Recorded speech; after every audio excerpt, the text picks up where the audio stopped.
Good morning. After a few weeks, ඔන්න අද අපි අරගෙන ආවා මෙන්න මේ ලස්සන ලිප්ස්ටික් ප්ලාන්ට් එකක් නිවැරදිව කට් කරලා පොට් කරගන්නේ කොහොමද කියලා. ඉතින් මම ළඟ මේ ලිප්ස්ටික් වලින් කලර්ස් 20ක වගේ කලෙක්ෂන් එකක් තියෙනවා. ඒ එක්කම මම මේ වගේ සාමාන්‍යයෙන් අතු twice week වගේ කට් කරනවා. ඒ කියන්නේ මට ඕනේ මගේ කලෙක්ෂන් එක ටිකක් ලොකු කරගන්න. ඒ නිසාම මගේ උන ලිප්ස්ටික් වල අනිවාර්යයෙන්ම මල් තියෙනවා. හැමදාම මල් තියෙනවා. ඔයාලගේ පැලෙත් මල් නැත්නම් අන්න ඒක රීසන් එක තමයි ඔයා අතු කට් කරලා නැහැ කියන එක. අතු කට් කරපු ගමන්ම ඔයාලා දාන්න ඕනි ඔස්මෝකෝට් N එක. මේ වගේ මල්ලෙන් අපි පාවිච්චි කරන්නේ ඔස්මෝකෝට් K එක. ඉතින් අද අපි බලමු මේ වගේ කොහොමද අපි අතු කට් කරගන්න සහ පොට් කරගන්න කියලා. මම අද අරගෙන තියෙන්නේ මෙන්න මේ වගේ කැබලි 3ක් විතරයි. මොකද මම ළඟදී තමයි අතු කට් කරේ. ඒ නිසා අද අතු කට් කරන්න තිබුණේ නැහැ. පේනවනේ ඔයාලට හොඳට මේ වගේ මම අරන් තියෙන්නේ මුල් ඇවිත් තියෙන අතු. ඒ මුල් ඇවිත් තියෙන අතු වල අපි සාමාන්‍ය මීඩියා එකට යට කරගන්න තියෙන කොටසේ තියෙන කොළ ටික අයින් කරගන්න ඕනි. මෙන්න මේ විදියට. කඳට ඩැමේජ් වෙන්න දෙන්න එපා. කොළේ විතරයි අපි අයින් කරගන්නේ. සාමාන්‍යයෙන් කොළ 4ක් 5ක් අයින් කරගන්න ඕනි උඩට යනකම්. අද මම ඇප්ලයි කරන්නේ ක්‍රම දෙකකට මේක. එකක් තමයි තනිකරම ඇලෝවේරා එක. අනිත් එක තමයි රැපිඩ් රූට් එක. මේකෙදි මම කියන්න ඕනි රැපිඩ් රූට් එක මට නම් වැඩ කරන්නේ නැහැ. නිකම්ම මේ අතු කෑලි තැම්බිලා යනවා. හැබැයි ඇලෝවේරා එක තමයි මම දැනට පාවිච්චි කරලා තියෙන බෙස්ට්ම ඔප්ෂන් එක. ඒකෙදි හොඳට මුල් ඇදිලා කොළ දාලා පැලේ ඉක්මනට පැලවෙනවා. අපි මේ අත්තෙත් අර විදියටම කොළ කට් කරනවා. කොළ කට් කරලා තමයි අපි ඇලෝවේරා එකේ මේක ඉඳන්න යන්නේ. ඇලෝවේරා කියන්නේ ඉතින් ඔයාලා දන්නවනේ හැමෝම ඉක්මනටම මුල් අද්දන්න අපිට උපකාරී වෙන හරිම පහසෙන් හොයාගන්න පුළුවන් මාධ්‍යයක්. ඉතින් මම මේකේ මේ ඔයාලට පේන විදියට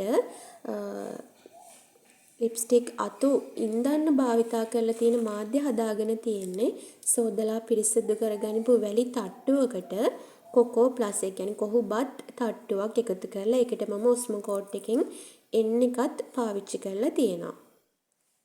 අපි මේ විදිහට ඇලෝවේරා එකෙන් කෑල්ලක් කපලා අරගෙන ඒක සිදුරු කරලා ඒක ඇතුළට අපි ඇලෝවේරා ඉතු කැබැල්ල බස්සනවා.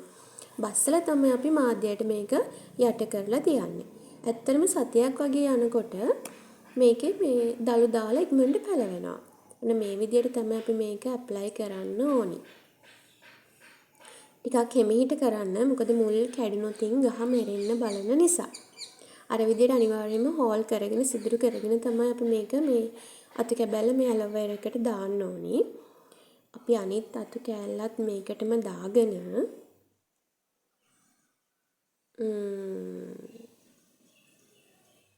මීඩියා එකට ඇප්ලයි කරමු. ඉතින් හරිම පහසුවෙන් හොයාගන්න පුළුවන් දේවල් වලින් ඉතින් අපිට ඉක්මනටම සාර්ථක ප්‍රතිඵල ගන්න පුළුවන් අපි නොදැනුවත් වුණාට. රැපිඩ් රූට් එක ගැන ඇත්තටම කිව්වොත් පර්සනලි මට ඒක වැඩ කරේ නැහැ. සමහරවිට මම ඉන්න ක්ලයිමේට් එක අනුව දන්නෙත් නැහැ. ඔයාලට ඒක වැඩ කරනවා නම් ඒක ඇප්ලයි කරන්න. මම ඒකත් ඇප්ලයි කරන විදිය කියලා දෙන්නම්. ඒකෙදිත් මම කරන්නේ ඇලෝවේරා කෑල්ලක මේ ලිප්ස්ටික් අතු කෑල්ල අර විදියටම මේ පොඟවල අරගෙන රැපිඩ් රූට් එක තවර ගන්න එක. ඒකෙන් වෙන්නේ රැපිඩ් රූට් එක ඉක්මනටම අත්ෙන් අර සේදිලා වගේ යන්නේ නැහැ. මේ විදියට ඒකෙත් හෝල් කරගෙන මේ අතු කෑල්ල එකට බස්සලා ඇලෝවේරා ජෙල් ටික මේ අතු කෑල්ලේ අපි මේ ආලේප කරගන්නවා. ආලේප කරගෙන තමයි රැපිඩ් රූට් එකට යන්නේ.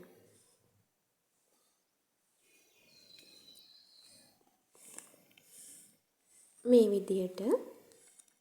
එතකොට අපි මීඩියා එකෙත් අපේ ඇඟිල්ලකින් වගේ හෝල් එකක් හදලා තමයි මේක ඇප්ලයි කරන්න ඕන. නැත්නම් අර රැපිඩ් රූට් එක කියන්නේ අපි පාවිච්චි කරපු මේ රූටින් පවුඩර් එක ඉක්මනටම දිය වෙලා යනවා. ඒ විදියට තමයි. ඉතින් ඔන්න ලිප්ස්ටික් අතු මම පොට් කරන්නේ.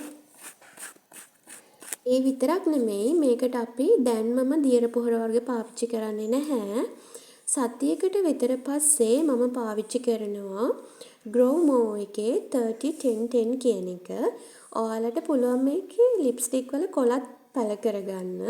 මගේ නම් පැලවුන්නේ නැහැ. ඔයාලා පැල කරනවා නම් පැල කරලා බලන්න. සමහර අයගේ එහෙම පැලවෙනවා. මෙන්න මේ ප්‍රොඩක්ට් එක සතියකට විතර පස්සේ තමයි හරියටම මේ නයිටර් ප්ලස් කියන එක ඇප්ලයි කරන්න ඕනි. හැබැයි බලාගෙන ලිප්ස්ටික් වලට ගොඩක් දියර පොහොර පාවිච්චි කරද්දී පැල මැරෙන්න බලනවා. ඒ නිසා ඒ ගැන සැලකිල්ලෙන් ඕනි අපි දියර පොහොර පාවිච්චි කරන්න. මල් එන්න නම් ඔස්මෝකෝඩ් K එක පාවිච්චි කරන්න. පැල ලොකු කරගන්න නම් ඔස්මෝකෝඩ් N එක පාවිච්චි කරන්න. මේ දෙකම ඇත්තටම ප්‍රමාණවත්. මේ තියෙන්නේ මම අතු වලින් පැල කරගනිපුවා. ඉතින් ගොඩක්ම පැලවුණේ මගේ නම් මේ ඇලෝවෙරා එක තමයි. රැපිඩ් රූට් එක මට පර්සනලි වැඩ කරේ නැහැ. ඉතින් ඔයාලා try කරලා බලන්න.